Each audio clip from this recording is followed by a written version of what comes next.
മധുവും ബിന്ദുവൊക്കെ കളത്തിന് പുറത്തുള്ളവരാണ്. അവർക്ക് ജാതിമത സംഘടനകളുടെ പിൻബലമില്ല, രാഷ്ട്രീയ പിൻബലമില്ല, സാമ്പത്തികമില്ല. മറ്റുള്ളവർ അങ്ങനെയാണോ? ഒരു പ്രോസിക്യൂട്ടറെ പോലും നിശ്ചയിച്ചത് എത്ര കാലത്തിന് ശേഷമാണ്? അയാൾക്ക് പ്രതിഫലം പോലും നിശ്ചയിച്ചിട്ടില്ലായിരുന്നല്ലോ. ആർക്കാണ്ടോ വേണ്ടി ഓക്കാനിക്കുകയായിരുന്നു.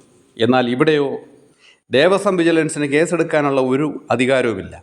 ഒരു കൈ കഴുകൽ 2019 അതിനു മുൻപോ ഒക്കെ ഇവിടെ ഇത് തന്നെയാണ് സാർ.